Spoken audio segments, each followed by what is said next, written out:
All right, so today we're diving deep into how social media really changes how we connect with each other. It's a big one? It is a big one, and to help us unpack it all, we've got this analysis. It's in French. Ooh la I la. know, right? It's called The Impact of Social Media on Interpersonal Communication from a website called Wow Comme C'est Beau.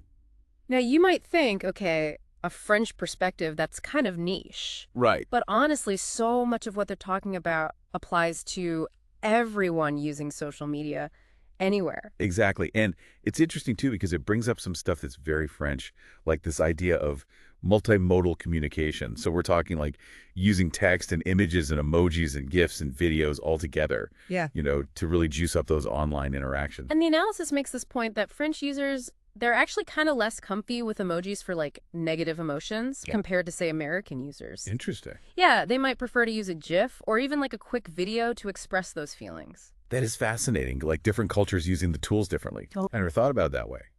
And speaking of cultural things, the analysis also talks about how asynchronous communication, like email, is messing with traditional French communication norms. Right, because the French have this culture of like politesse, formal courtesy, Mhm. which historically you'd always reply to letters right away. Oh, so it's like good manners to be prompt. Exactly. But email and these other asynchronous platforms, they throw a wrench in that because now there's this delay. Right. And that can clash with those expectations and lead to like misunderstandings. So social media is kind of challenging these old school cultural norms about how we talk to each other, at least in France.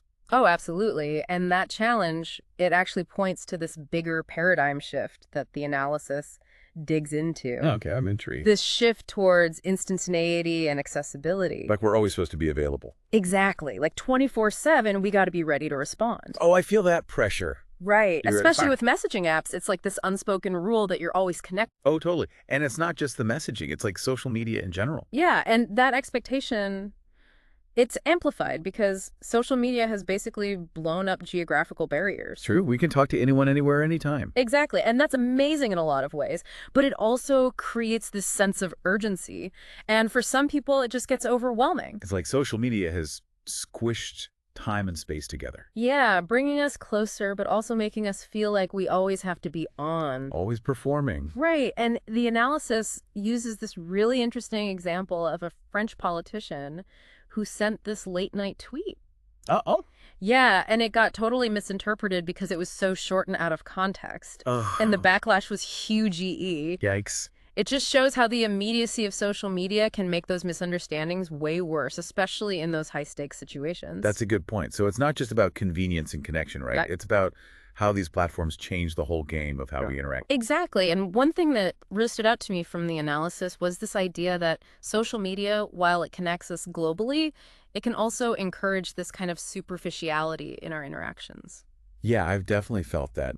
Sometimes it feels like we're just skimming the surface, sharing quick updates and likes without really having those deep conversations. I actually remember this one time when Yeah, I think a lot of people have been there. The analysis even found this trend with French users where they'd rather just like a post than actually leave a comment, especially if it's something kind of sensitive. interesting. It's like they're afraid to say the wrong thing or get into some big debate. Exactly. And that actually ties into what the analysis calls this illusion of intimacy. Okay, that sounds kind of deep. It is. Social media can make us feel close to people, but those connections are often based on these like carefully curated versions of It's ourselves. like we're all putting on a show. Right. And that can actually lead to a lot of comparisons and feeling like you're not good enough. Oh, totally. It's Yeah. like everyone's always posting their highlight reel. Yeah. And it's hard to feel good about your own average day, Exactly. And the analysis points out that this pressure to look perfect, combined with all the information and notifications constantly coming at you, it can really contribute to anxiety and even depression. Ugh, it's like we're always on, always performing for this invisible audience, even when we're just trying to chill out. Exactly.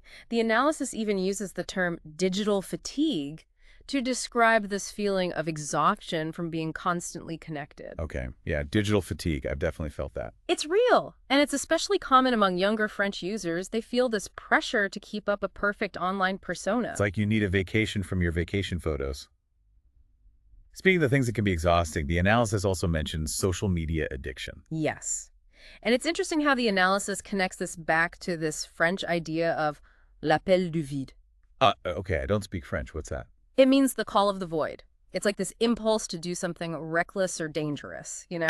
I get that. So in terms of social media, it's that urge to keep scrolling to see what's next, even when we know it's probably not good for us. Ooh, that's a good analogy. Yeah. It's like that feeling of being sucked into the endless scroll, even when you should be doing something else. Exactly. And that pull can be super strong, especially when you consider that social media platforms are designed to keep us hooked, you know? They want our attention. Right. They use algorithms and notifications to trigger those little dopamine hits. It's almost like a game we're all playing without even realizing it. So, where do we go from here? Is there any hope for like genuine connection and well-being in this digital age? There is, and the analysis actually offers some practical strategies for doing just that. One of the key takeaways is managing our time online. Mm. Setting boundaries, taking breaks, being intentional with our social media use. I like that idea, setting boundaries, like creating a little safe space for yourself online.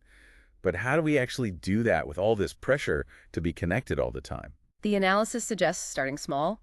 Maybe it's turning off notifications for a few hours every day, or choosing specific times to check social media.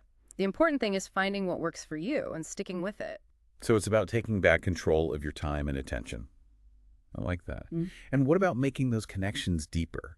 Going beyond those superficial likes and comments and really engaging with people. The analysis talks about the importance of being vulnerable and authentic, sharing your true self, even the messy parts, and having conversations that go deeper than just surface level. That can be scary, though, putting yourself out there like that. It can, but the analysis emphasizes that real connection requires taking risks. It's about being willing to open up and share your experiences and trusting that the right people will connect with you on a deeper level. That's a beautiful thought. It's about building real relationships based on authenticity and vulnerability instead of these fake, perfect online personas. And last but not least, what about that digital fatigue? How do we deal with that feeling of being totally overwhelmed by all the information and stimulation? The analysis suggests something that's getting really popular in France: digital detox. Like a cleanse for your phone. Exactly. It's about taking regular breaks from all your devices, disconnecting from the online world to reconnect with yourself and the real world. That sounds amazing, but also kind of terrifying. Yeah. Is it even possible to totally disconnect these days? Well, it might not be realistic to completely unplug, but even taking short breaks can make a huge difference. The analysis mentions a study where French people who took a weekend digital detox said they felt less anxious, more focused, and more connected to their loved ones. Wow, so it's not about becoming a hermit. It's about finding that balance, making sure technology is serving us and not the other way around. Exactly. Using social media as a tool for connection and growth, not letting it take over our lives and drain our energy. This has been such an insightful conversation. We've covered so much from French social media habits to the psychology of being constantly connected. It's been fascinating. And I think what's most striking is how this French analysis, while it's focused on France, it really offers insights that anyone dealing with social media can relate to. Absolutely. It reminds us that even though technology is always changing, the basic human need for connection stays the same. And that actually leads perfectly into one of the most important takeaways from the analysis. Okay, spill the beans. What's that key takeaway? How can we make sure our online time is actually good for us? Well, the analysis talks about this need to develop what it calls digital savoir-vivre. Ooh, that sounds fancy. Right. It's basically like social norms and etiquette, but for the digital age. Okay, so like online manners. Exactly. It's about being mindful and respectful online, just like we try to be in person. I love that digital savoir-vivre. It's catchy. What does that actually look like, though? The analysis gives some examples, like it could be something as simple as thinking twice before you send that snarky reply. Oh, yeah. Easy to fire off a quick comeback. Right. Or like taking a moment to actually listen to someone's perspective, even if you don't agree with them. Just remembering there's a real person on the other side. Exactly. They have feelings and experiences just as valid as ours. So it's about bringing that same empathy and compassion we try to have in person into our online interactions, too. Exactly. And it's not always easy, especially with all the negativity and drama online.